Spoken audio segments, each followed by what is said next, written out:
Tonya Hofmann's fabulous. Tonya Hofmann's fabulous. Tonya Hofmann's fabulous, fabulous TV show.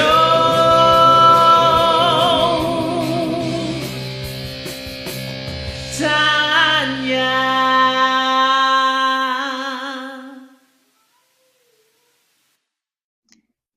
Hello, everyone. Oh, I'm so excited. Today we have the fabulous Miss Kathy Taylor. You know she is one of my favorite people because she gets to play with horses all the time. I'm so jealous. I used to be a horse person. Like I'm sure a lot of you are going, oh, I remember my horsey days. And she's going to be talking to us a little bit about how she uses horses for leadership skills and all kinds of other things that she does for professionals. So it's going to be really exciting. So how are you doing, Kathy? Doing well, Tonya. Thank you very much. Yay. So thank you for joining us. This is the Tonya Hofmann Fabulous TV show. And I am the CEO and founder of the Public Speakers Association. And I get to hang out with fabulous people like Kathy all the time. And I would suggest you do the same. You know, get out there, meet somebody fabulous. And what I always love to show people is life really is about leading. It's about inspiring others, figuring out how to allow their awesomeness, their fabulousness to really come out and shine while you're developing your own skills, right? So that's really what leadership is allowing other people to, you know, do their best and then allowing them to do their best. That will help you move forward. And so become a leader, because as we know, everyone follows leaders. They don't follow followers. So Kathy, tell us a little bit about how did you change your world? What's kind of, you know, the things that have happened that you're like, yeah, this is how I got here today? Well, I would say that, I guess if you go way back, my story starts when I first got involved with horses when I was about 5 years old. I just started taking riding lessons, and I think my mom probably regrets that, or maybe regretted it about 3 years later, but because I was just all into horses. I was definitely the kid that I didn't walk to the cafeteria or walk out to the playground. I cantered and trotted, and I whinnied as I went. And I had some good friends in elementary school that were willing to do that with me, and that's okay when you're in the 3rd or 4th grade. Finally, though, by the 8th grade, I actually had a friend who rode at the same barn that I rode at and took lessons there. And I was really excited because this was the first time that this had happened. Always before, it was just about imaginary horses and making up stories. But this girl actually knew who I was talking about when I would say, can you believe that Virgil refused that fence today when the horse stopped in front of the jump? Or something like that. So it was really great to have that friend. But apparently I must have been talking too much about horses, even though that was just pretty much who I was at that point. Because one day I came out from the cafeteria getting ready to sit with all of my girlfriends under the tree and eat lunch. And I heard somebody say something that really, it just stopped me in my tracks. And I just heard, and I don't know who said it, but I just heard, oh great, here comes Kathy. Now, all we're going to hear about is those stupid horses. And it crushed me. It really did. Whoever said sticks and stones may break my bones, but words will never hurt me that's got to be the biggest lie on the playground. Because it really did. It just cut me to the core. Because when you're in the 8th grade and you don't really know who you are quite anyway, you're sort of trying to figure that out. And that had been so much a part of me for so long that I just felt like somebody was trying to cut off half of my identity. And so I did what most girls do, I think, which is just say nothing and pretend nothing happened and it didn't bother you, and I just stuffed it. And I made this vow to myself that I will never talk about horses again at school. And for many, many years I did not. I mean, all through high school, unless someone else brought up the subject of horses, I never talked about it. And even into college and things like that, when I got out and I was actually talking with horse people, I would still tamp down the horse conversation because I'm thinking, well, I just must be so weird because I'm so into horses, because that was the message I got in the 8th grade. And so now that I have this business where, because I didn't stop loving the horses, right? I still have the passion for them. So now I have this business where I incorporate the horses in the business. And I thought, well, I need to learn to get over this fear of talking about horses, because they're part of the business. They're actually the big part of the business. And so I knew that if I was going to go forward and have any sort of success at all, that I needed to realize that, okay, it was actually okay that somebody else wasn't as crazy about horses as I was. And it didn't negate who I was because they didn't appreciate the same things I appreciated. And that was just a big awakening. And it sort of happened little by little. But just to be able to know that it's okay if I'm me and they're them, and allow that and celebrate those differences. Because if everybody loved horses, then I wouldn't have anything to teach anybody. Exactly.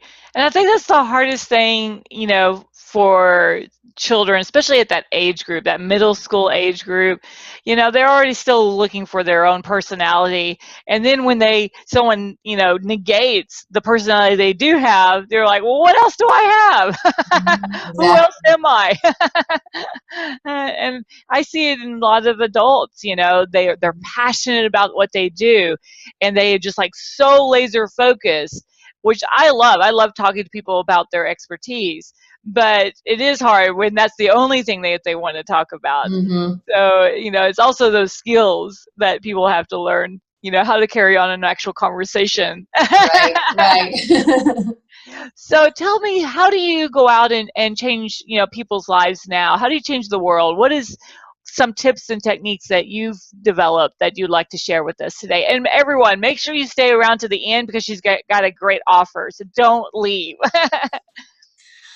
So there were lots of lessons that the horses had taught me all through the years, and excuse me, and I just paid attention to them I might not have even realized that they were teaching them at the time. Although there was one particular horse that I remember taught me a big lesson about however I show up, that emotions are contagious and that she can catch them. And it's true, they are contagious. So, if you come into a situation and you're frustrated and annoyed and angry, you're probably going to leave the situation more frustrated, more annoyed, and more angry with those other people feeling the same way. Whereas if you go in there positive and uplifting and encouraging, like you are always, Tonya, then, it just makes the world a better place. And she really did teach me that, because I know that if I would go in after a bad day and expect her to do this, that, and the other thing just because I told her to, well, she was resistant and didn't want to have anything to do with it. But if I would go in and quietly and calmly ask her to do something nicely and give her the opportunity and the choice to say yes, she was just willing to do whatever I want to. She would just go over the moon for me. So that was a big lesson. So that's one of the things I've taken to the business, is having the folks come out and interact with the horses in the arena. There's not any riding involved at all. It's all just done on the ground. So some people go, phew, and some people go, oh, I really wanted to ride. But it's just a very different dynamic and different relationship when you're on the ground with the horse. And so you're really forced to say, okay, I can't force this horse to do something. So you have to see what do you need to change in yourself in order to get the horse to make the changes that you would like him to do in order to motivate the horse. And really, I think that, to me, that I call them my 3 L's of leadership, the 3 things you need really before you lead. And one is to learn about yourself. So first of all, what are your motivations for doing things? Are you willing to see things in other people that they can't see and encourage those things? Or are you a judgmental kind of person? What causes fear in you, and what causes you to get stuck, and why are those things there? And that's the first one. And then the second one is really just about loving others. So are you willing to put other people's feelings and thoughts and motivations ahead of your own, and find out really what makes them tick, so that you can alter the way that you approach them? And it's not in a manipulative sort of way, but one of my very favorite famous horsemen, his quote is, you want to cause your idea to become their idea, but to understand their idea first.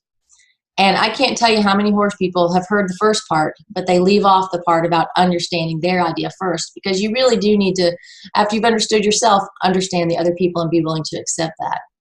And then lastly is listening. So are you willing to just sit back and be quiet and really hear what that other person has to say, and even hear what maybe they're not saying? What are they leaving out that might be important? And just notice those things. And if you've got your self-awareness and awareness of them, you're much better able to listen, because we've got so many messages that come through our culture these days, and social media, and just the self-talk in our brain, the negative stuff that we always say to ourselves about, oh, I'm never good enough, or I can't do that. So to try to get those things out of there, and those are the three things I feel like people need for leadership, and that's what I try to help them do with the horses through the simple exercises that we have. And I find too that with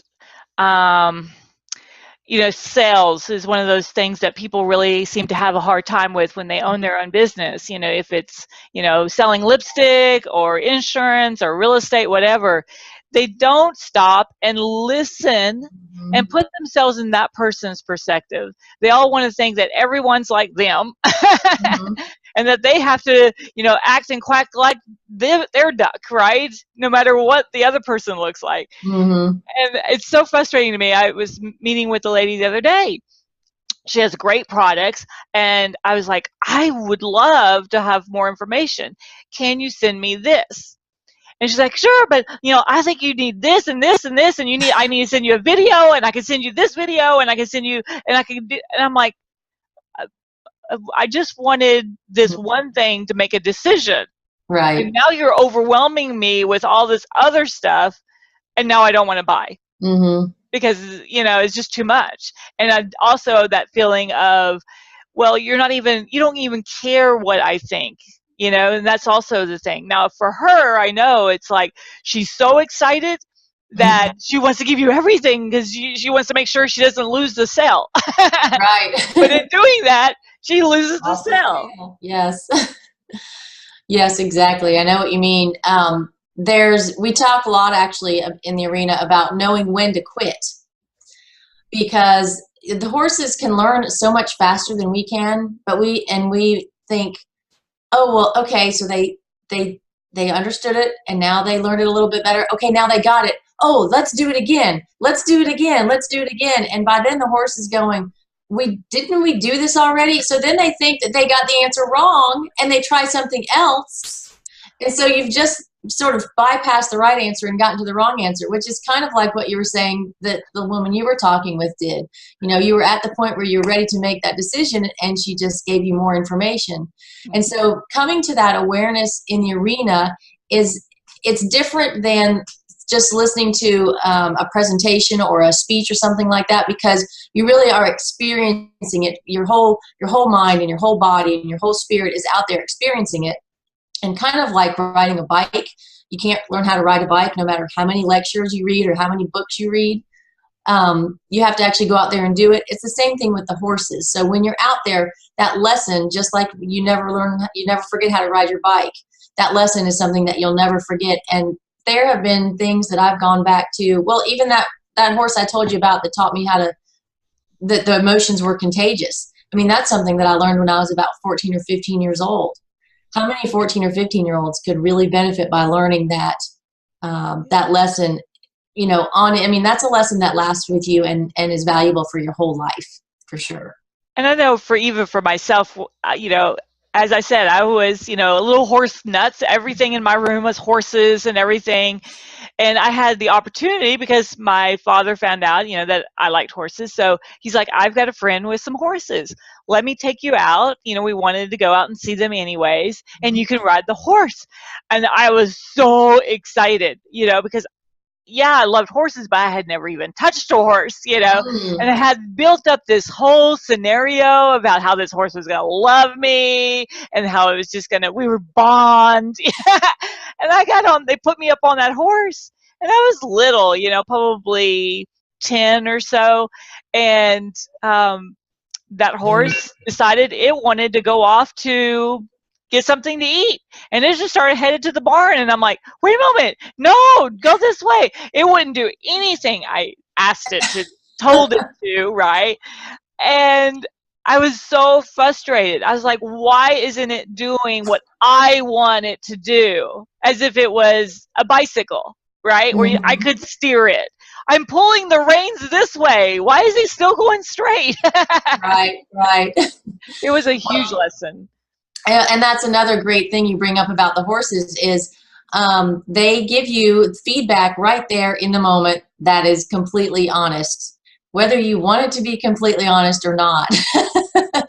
Sometimes it can be kind of a rude awakening, but it also brings up some things. You know, a lot of times maybe a horse will walk away from somebody and they'll say, well, he doesn't like me. And I'm thinking, maybe it's not that they don't like you. Maybe it's just that you didn't approach them the way they like to be approached. And it's from a really much more of a confidence perspective. You know, I have one horse that I can literally tell if someone is approaching her with a, hi horse, is it okay if I pet you? I'm really nice. Will you be nice to me? And she has no time for them. She will kind of snake her head around and flip her tail like, just leave me alone, because she's a very confident horse. Whereas if you approach her like, hey horse, I'm going to come up and give you some scratches and you're going to really like what I give you. And we're just going to do some great things together. I've got a great plan. She's like, yes, ma'am. What do we do next? And it's not necessarily any way that the person is speaking out loud, but it's really about what's going on inside them. We're on autopilot so much that we don't understand or pay attention to what's inside of us. So getting in the arena and being a little bit out of your comfort zone causes you to respond the way you naturally really do respond instead of the way that you've been taught to or accustomed to. And it brings up those patterns that happen other places. And I tell people all the time, whatever happens in the arena, I guarantee you it happens somewhere else in your life. And then they start thinking about it. Oh yeah, I do the same thing with my aunt or with my mom or with my boss. And until you understand those patterns and how they're not serving you, or maybe if they are, you can't do anything to change them or adjust them or grow them. I love that. Do you find that, you know, especially when you put people that maybe have never even been around horses, a lot of times this is what I find in, you know, business arenas, that people, you know, they get stuck into or put into a situation where they're very uncomfortable. So maybe they have to present, you know, a proposal to a board members, and it's the first time that they've done that.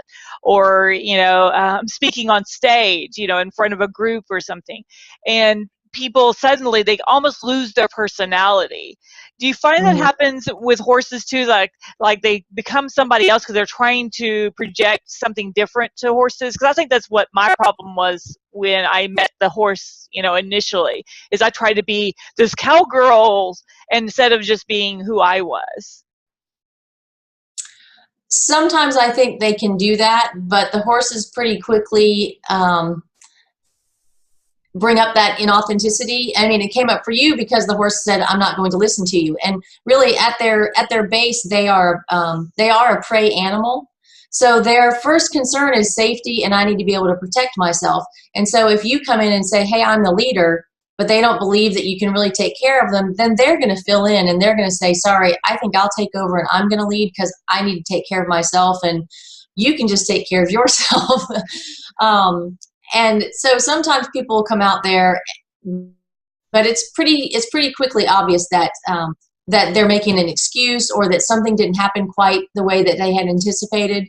Right now we're actually working with some 8th grade boys, and that's some of the things that are coming up with them. And you can imagine a group of 8th grade boys, just like me in the 8th grade, not really sure where they are. They've been labeled as, you know, bad or at risk or troublemakers in the past. And so what we're trying to do is say, you know, that may have been the label that you've had on yourself that someone else has put on you in the past. But you know what? You are 14, 15 years old, and you get to now choose, do you want to match that label or do you want to put a different label on yourself to live up to something and be who you really were created to be and who you can be? And that's what we're trying to help them work out. I was just at a huge conference yesterday, and it's a frustration factor for me because just exactly what you said. People walk up and they're like, oh, no, I'm not a speaker. and they're like, flustered, even the thought of it. And I'm like, well, what do you do? They're like, oh, I, do, it comes out they are a speaker. They just, in their mind, they don't see themselves as a speaker, because whatever they have, whatever label they put on themselves, they believed it, right? Whatever people have told them in the past, oh, you're not a very good speaker, or, whatever that is. People love to discount themselves instead of really seeing what the value is. And that, I've told everybody on this show before, my favorite quote is, life is not about finding yourself. Life is about creating yourself. So you have the decision on who you want to create. It's that simple, And a lot of people feel like, well, I'm kind of stuck with this persona. No, you're never stuck with the persona. You get to decide every day if you're going to be happy or not, if you're going to, be a helper, or you're not going to be a helper. If you're going to, be aggressive, or are you going to be passive. Every day you have that choice. It's just up to you. Yeah. Yeah, because if you don't choose, then you're not growing, and then we are all just stuck. And it's really boring. I hate to not grow. Right? Exactly. It can be a challenge because sometimes it's painful or uncomfortable, but it's definitely always worth it in the end. And with horses, do you find that people also understand how they kind of have to inspire others? So you're having to inspire the horse to do really what you're wanting it to ultimately do. And you've got to listen to it. You've got to kind of put yourself in its shoes. If it's hungry, it's going to want to eat. Yeah. In fact, not too long ago, we had some folks come out, and generally where I do my sessions, the horses only are out there during the sessions. So it's the place where there's grass, and they get to, there's some, it's kind of a treat to them, but I don't really think of it as that because they're out there to work. But this one person, she commented that she was a little annoyed that they were coming out there, that this was a treat because they weren't paying attention to her. But she also then realized that later on, once she figured out what they needed to be motivated, because she was really just kind of coming out there with this open heart, oh, hi, come see me, that sort of thing. And when she realized that she really needed to come at it from their point of view, and, what really would motivate them, what's more interesting to them than a bunch of grass, then she had this huge aha moment. And, it's kind of funny, when she told me that later on, I kind of thought, well, duh. And then I thought about it to myself and thought, Kathy, you do the exact same thing. You just think, oh, here are these horses. Everybody should just come because they're so wonderful. And so I'm totally guilty of the same thing. And I learned something out there from the people and the horses every single time. I bet. It's kind of like being around young children. Yes.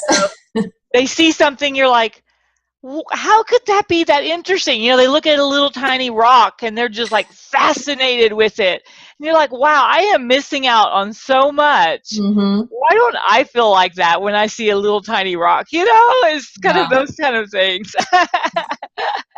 And, it's kind of my approach when I meet new people. For me, it's so exciting. It's like a treasure hunt. Who are they? Who do they know? What do they know? What could they teach me? And a lot of people have a hard time grasping that concept. I'm like, oh, you get to meet so many amazing people, and they're like, okay. And I'm like, that's like awesome. Why wouldn't you be excited about that? But again, everybody comes from a different place, It's hard to figure out. You're like, why don't you get it? So do you have any last tip that you would like to give people on maybe even, if they want to get into, meeting a horse because I'm sure a lot of people have never, actually even ridden a horse or even touched a horse or approached a horse. Do you have a tip for them if it's their first time to approach a horse? Well, it's interesting because a lot of time people come out here and they haven't pet a horse in a long time, or they want to, and they just want to go up there and pet him and touch him and hug him. And I think, it's interesting to me that we don't approach people like that, yet we feel like we should be able to approach a horse like that. So just like there are polite ways to approach people, there's a polite way to approach a horse, and we don't just run up and hug somebody who we've never met. And so horses deserve the same respect. And so we have what we call the horseman's handshake, which is just, you know, fingers down like this, and just let them sort of sniff you, kind of like you would do a dog. But and it's not so much sniffing like a dog would sniff to sort of check out who you are, even though they are doing that. But it's just, are you willing to respect their personal space so that they can respect yours? Right. And I always think that's interesting because I find people that, you know, if I walk my dog, people come running up to come and pet it. I'm like, you don't have any idea what this dog personality is. You know, there's some dogs that always want to meet people and, you know, lick them and stuff. And then there's others that, my dog is very fearful for whatever reason of people. And I'm like, wait, you know, just slow down. Yeah. And so it's probably the same thing. And same thing with people. You know, there's some people that you can immediately go up and give them a big hug, and then other people you just need to start with a handshake. Right. So you're giving something away today. What is that for our listeners? Well, I've got a confidence assessment on our website, because confidence is something that's really, really important to leadership, and it comes from knowing who you are. And so if people can go and figure out sort of where they're starting and where they would like to get to on a confidence level, then they've got a place to start. So that's available at the website, which is www.HerdWise. That's herd like in horse herd, HerdWise.net. And it should be on the front page, but if for some reason later on, many years down the road, it's no longer there, you can always find it at herdwise.net/confidence, and it'll be there. Awesome. All right, everyone, go take your confidence quiz. See how confident you really are. And we're, you know, I always love doing those kind of things. You know, I've got a speaker's assessment on my website because it gives people an idea of, you know, where are their weaknesses? We all have weaknesses. There's always something we can improve. So, you know, take that and get connected with Kathy. Thank you, Kathy, for being on today. You know, I just love it when you're on my show. Thank you very much, Tonya. I appreciate it. So everyone, please get in touch with Kathy. She is really amazing. If you're in the DFW area, go out and you know, go to her thingy and meet the horses and learn something new, and then reach out and just say hi. You know, especially if you have a business that coincides with what she does. You know, look at how to collaborate. That's always a lot of fun. And then check out my website, publicspeakers with an S, association.com, and get connected to me, and let's have fun, and let's go out and change the world. Bye, everyone. Bye, Kathy. Bye. Bye. Thank you.